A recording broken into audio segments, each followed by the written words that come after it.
Welcome to the podcast series Organizational Psychology Insights by CareFor EAP, where we dive into knowledge from organizational psychology to support personal development, enhance well-being, and create a healthy, happy, and highly productive workforce. I am Hoon Kun, the host of this podcast. In this episode, we're going to talk about stress and burnout in the workplace, some common challenges that businesses often face, and practical strategies to help you prevent and manage stress and burnout in your organization. Our topic today is strategies for transforming stress and coping with burnout.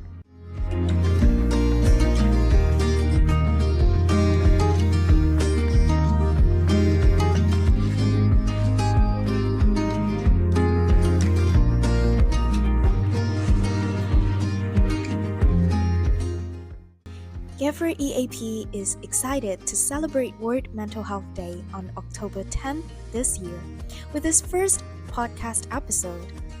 This year's theme, chosen by the World Federation for Mental Health, is "It is time to prioritize mental health in the workplace." One of the key aspects of that is stress management, which is crucial for boosting productivity, especially in today's fast-changing world with all its challenges. Let's start by looking at stress in the workplace. We all know that stress affects how we perform, but the question is, how exactly does it impact productivity in a company? Well, a little bit of stress can push us to do better, but when stress is ongoing and left unresolved, it can quietly kill productivity. At CareFor EAP, we often explain this with a model in our stress management training programs. Unresolved stress leads to what's called distress, which over time turns into burnout. And burnout can lead to more serious mental health issues like depression and anxiety.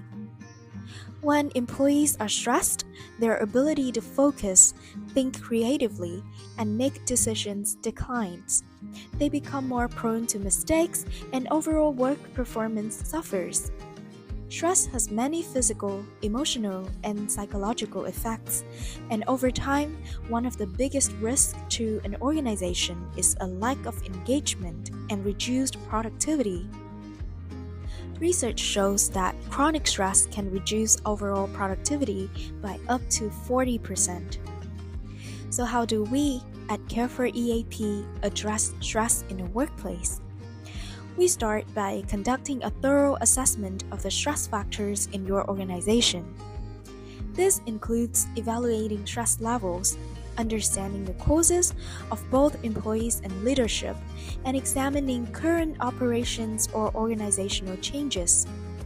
Our goal is to develop a strategy that tackles the root causes of workplace stress, helping organizations to restore balance.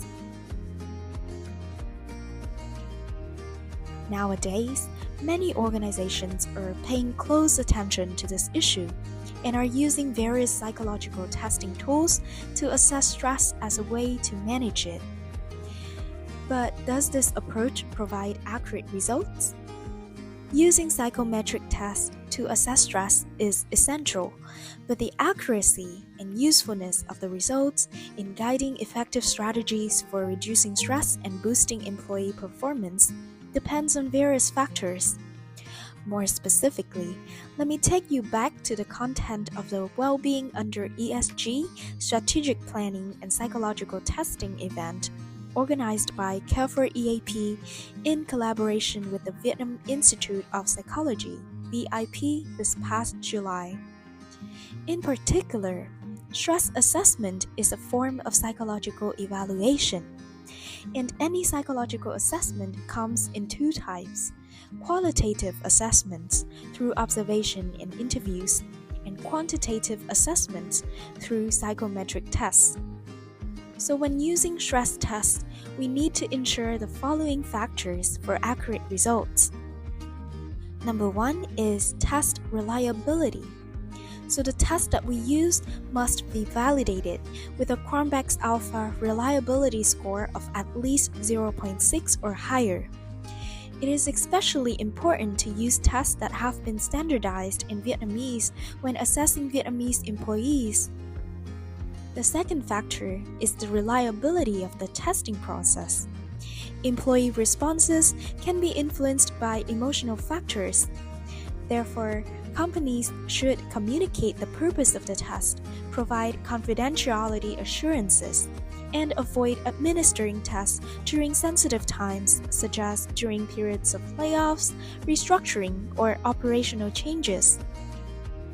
And the final factor, which is also very important, is the reliability of data collection and processing. Insufficient or imbalanced responses between departments can lead to inaccurate results. Additionally, the data analyst must be well-versed in statistical principles to ensure the accuracy of key metrics, such as descriptives, group differences, and stress-causing factors. On top of that, qualitative assessment is equally important. This can be done through your daily observations of how your employees react or handle their tasks. A staff member who frequently makes mistakes or acts impulsively may be showing clear signs of stress.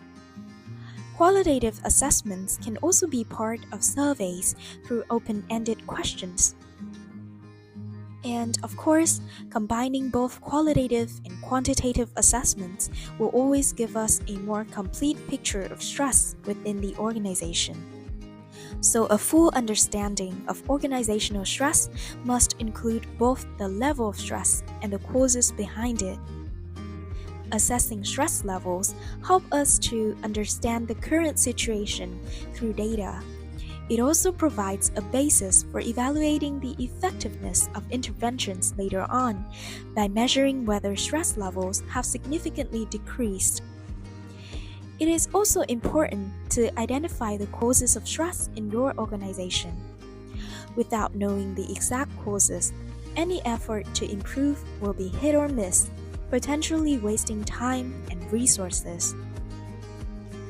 But stress can stem from so many different sources, so how do we pinpoint the exact causes?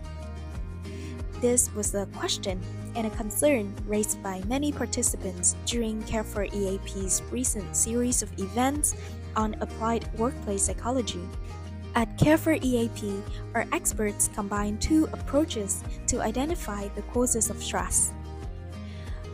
Firstly, according to the social factors model, stress arises from interactions within social environments, including family, co-workers, customers, and management. And secondly, from an individual's perspective, stress is the gap between reality and what the individual desires to achieve. So by combining these two perspectives and models, we select a validated psychological test that incorporates these factors in stress assessments, alongside open-ended questions and direct interviews with employees and managers to uncover the root causes of stress.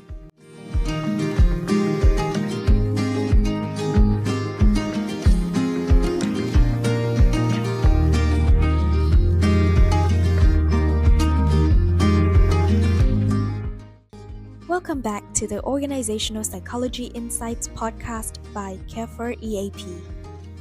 So, after gaining a comprehensive picture of stress within an organization, where should we start to address this issue?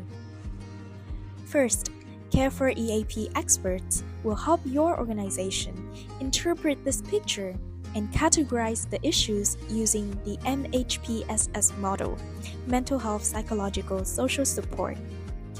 According to this model, the most urgent and basic needs must be prioritized. You can easily identify these issues from open-ended survey questions or from the interviews. Problems related to equipment or working hours may seem small but can easily frustrate employees. So when you receive such feedback, you should consider making reasonable adjustments. Next, there are other stressors related to individual work experiences, such as relationships with coworkers and line managers. It is important to remember that for employees, regardless of their age, interactions and feedback from colleagues and managers greatly impact their self-esteem and engagement. If the survey results show signs of a toxic work environment in a department, the organization must step in to provide support immediately. And of course, the key to changing a team's culture is often the line manager. For stressors outside of work, your organization's EAP service will always be a timely resource offering expert-led sessions and 24/7 support. Another critical form of support is bridging the gap between an employee's actual abilities and their expectations. In many cases, employees experience work-related stress because they lack the necessary skills to handle their tasks. That is why training and coaching programs must be practical and creatively designed to meet the specific needs of your team. Finally, based on the data-driven insights into which factors are the main contributors to stress, CareFor EAP experts will help design a strategy to reduce stress while boosting performance and engagement within the organization.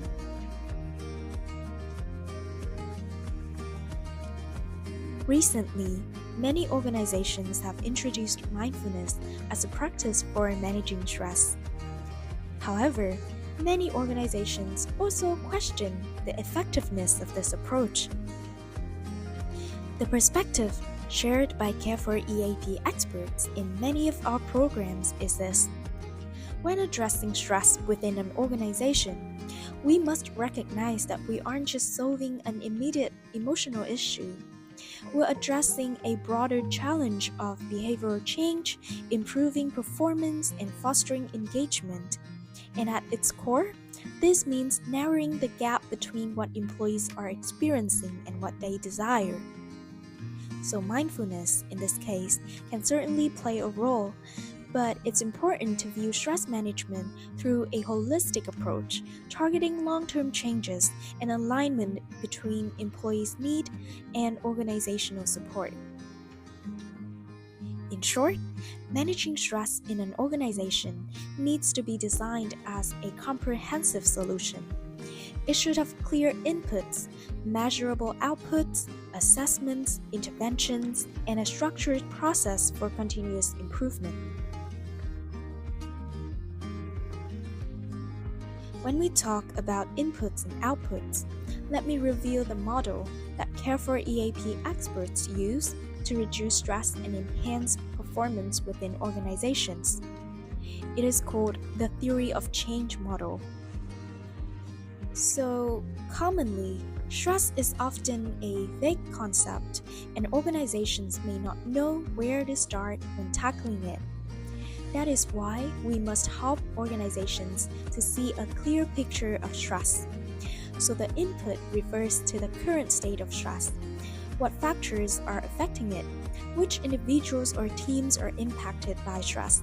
And which employee behaviors need to change to reduce stress?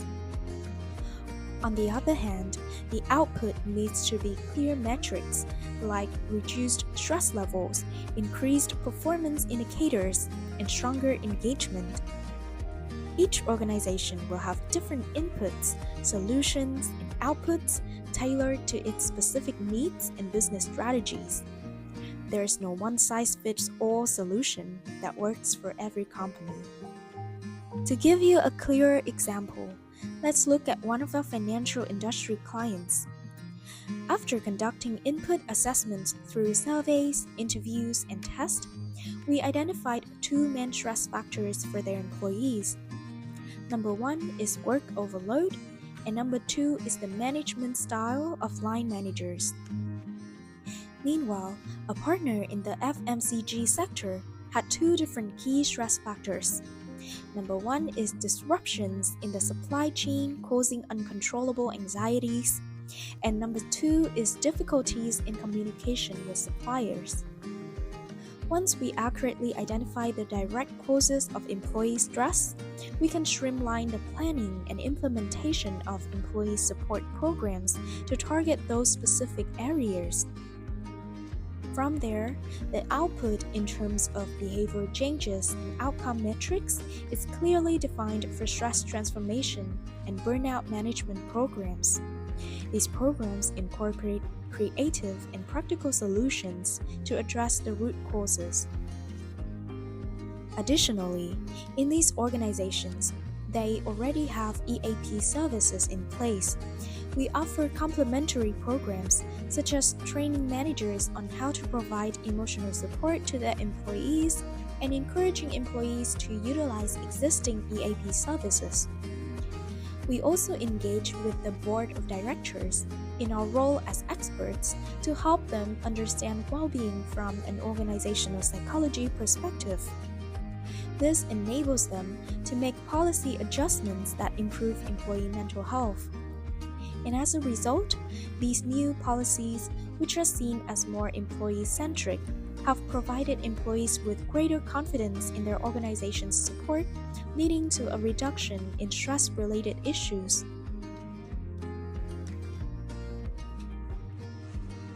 So, in today's podcast episode, I believe you've gained a deeper understanding of the importance of preventing and addressing stress and burnout in the workplace. Burnout can be avoided if recognized early and appropriate measures are taken. That brings us to the end of today's episode. I'd like to sincerely thank all the businesses and organizations tuning in for your attention and support. Wishing you all a wonderful day ahead, and I look forward to seeing you in the next episode where we'll discuss the topic, what principles ensure the success of well-being solutions in businesses.